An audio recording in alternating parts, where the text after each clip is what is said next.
d'abord, je voudrais vous remercier d'être venu ce soir nous accompagner à cet allumage public qui a lieu depuis des années sur la place Maréchal Juin, qui amène de la lumière dans notre cœur et qui rassemble.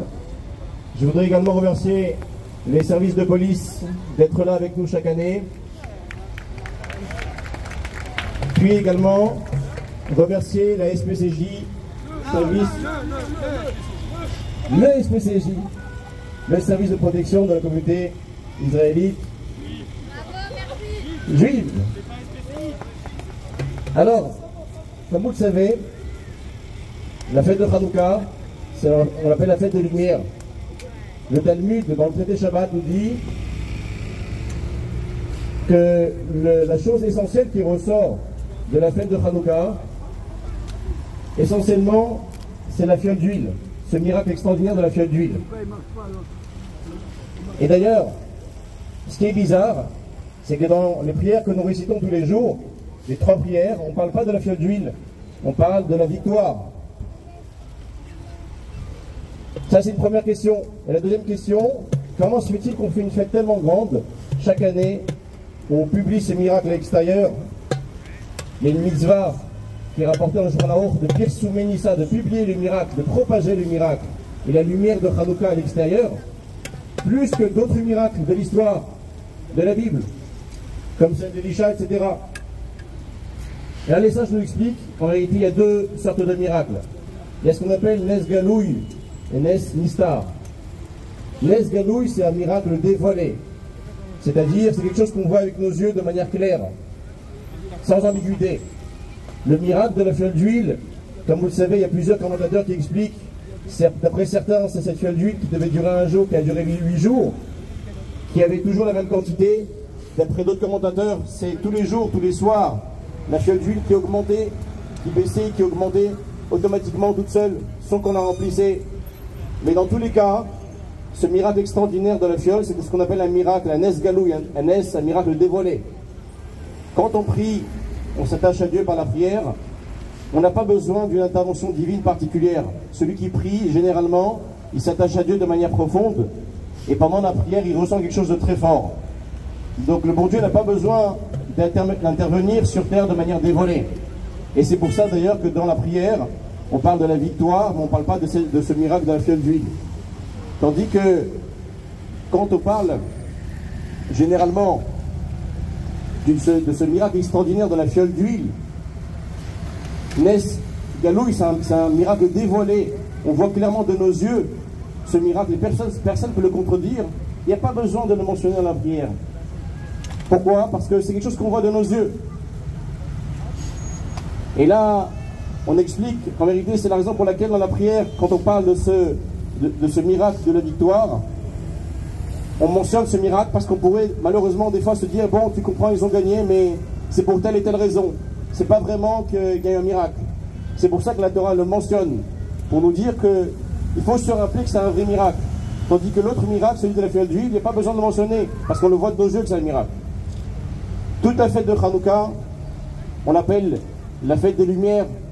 D'ailleurs, vous voyez sur le candélabre, il y a 8 branches, alors qu'au temps du Beth Amikdash, dans le temple, il n'y avait que 7 branches. Le chiffre 8, ça fait allusion à quelque chose qui est au-delà de la nature. Et cette lumière de Hanouka nous rappelle quelque chose qui est extraordinaire et qui est très important aujourd'hui de vivre avec. C'est que malgré toutes les difficultés, toutes les épreuves, tout ce qu'on traverse aujourd'hui, qui peut nous amener des fois à se poser des questions, et des fois, Dieu nous en préserve, même la tristesse, la fête de Hanouka nous rappelle qu'il y a à l'intérieur de nous quelque chose qui est éternel, qui est puissant, et qui ne bouge pas de l'intérieur de chez nous. Même dans des moments les plus difficiles, on est capable de se relever avec cette lumière éternelle qui est celle de Hanouka. D'ailleurs, c'est extraordinaire. Vous savez que dans le Shulchan Aruch, c'est rapporté qu'à propos des lumières de Shabbat, c'est écrit que celui qui est habitué aux lumières de manière générale, aux bougies, aux lumières, et qui regarde les lumières de Shabbat, c'est écrit qu'il aura des enfants Talmidei Chachamim, érudits en Torah. Pourquoi? Parce que la lumière, ça fait les gens quelque chose de très très fort et très puissant à l'intérieur de nous. Et si aujourd'hui on est réunis tous dans cet endroit en particulier, dans toute la place de Paris, grâce au Beit Lubavitch qui organise depuis des années et des années des allumages sur toutes les places de Paris. C'est justement pour transmettre à toutes les nations que la lumière et la paix, c'est ce qu'il y a de plus important. La joie, la lumière, vous voyez, c'est un candélabre qui rappelle la lumière. Et c'est ce qu'on doit retenir aujourd'hui, c'est que le message le plus important dans notre Sainte Torah, c'est un message de paix, d'arlout, d'union, de s'unir dans la rue et d'amener cette lumière à l'extérieur. Ça, c'est le message extraordinaire de Hanouka. Donc on souhaite, s'il Dieu veut, que très très bientôt, on ait le mérite d'allumer ce fameux candélabre dans le Beit Hamikdash, à Shlishi, troisième Beit Hamikdash, avec la venue de Mashiach. Amen. Alors, on aura le mérite de recevoir le maire du 7e d'ici quelques minutes. Je pense qu'il est dans les bouchons.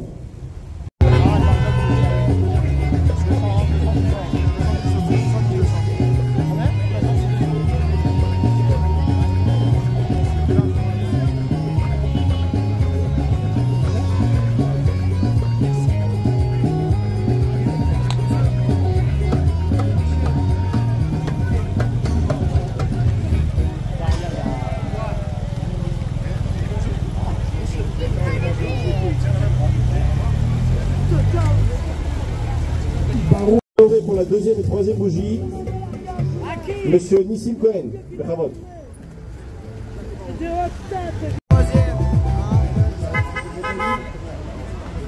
Alors on salue Monsieur le maire, Monsieur Geoffroy Boulard, qui est comme chaque année vient participer avec nous pour les allumages de Hanouka.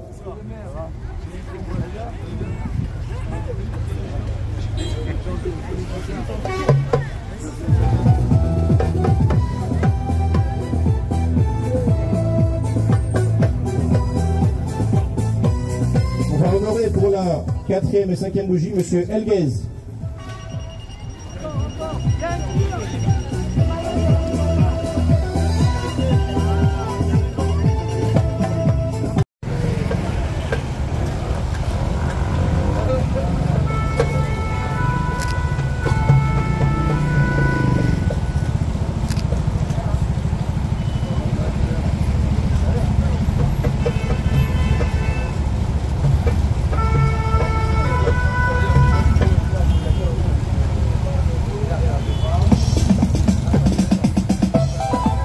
Monsieur Avraham Manouche pour les deux dernières bougies. Et voilà, il a monté.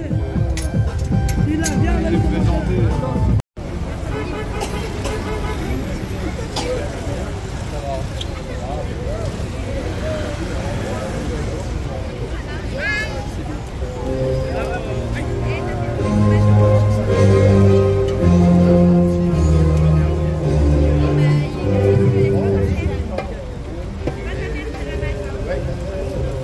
Pardon, excusez-moi.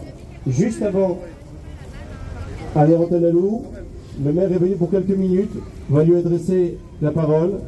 Et je voudrais quand même le remercier du plus profond du cœur, parce que malgré les difficultés et l'emploi de temps chargé, il participe à pratiquement tous les allumages du quartier.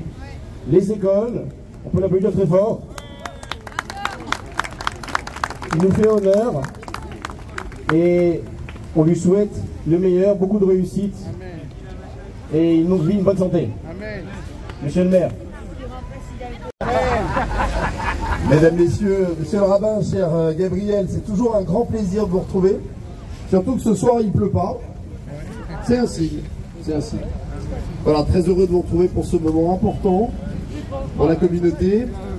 Je ne fais pas tout, non, je fais pas tous les allumages parce que mon emploi du temps ne le permet pas. Il y en a tellement. Voilà.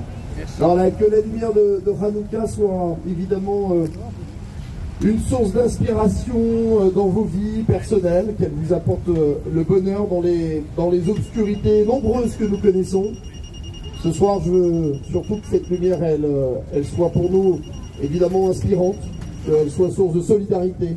Et je crois que c'est important. On a évidemment une pensée pour les familles, pour les victimes de cette atroce pogrom du 7 octobre. Et on a une pensée évidemment pour toutes ces familles qui sont dans l'attente, qui sont dans l'angoisse. J'ai eu l'occasion de rencontrer une famille, famille Calderon, dans mon bureau. Et je veux redire que la mairie du 17e, vous le savez, a été très claire, elle a apporté son soutien, elle l'a affiché à toutes les familles et surtout elle demande la libération des otages. Que la lumière de Hanouka soit là pour éclairer les décisions. Voilà, merci à tous. Aksamea, Hanouka Samea à tous. Merci beaucoup, monsieur le maire. Alors surtout, vous allez goûter un beignet de Hanouka. C'est un beignet dans tout le quartier, il n'y a aucune boulangerie qui fait des beignets comme ça. Vous allez voir. C'est très spécial.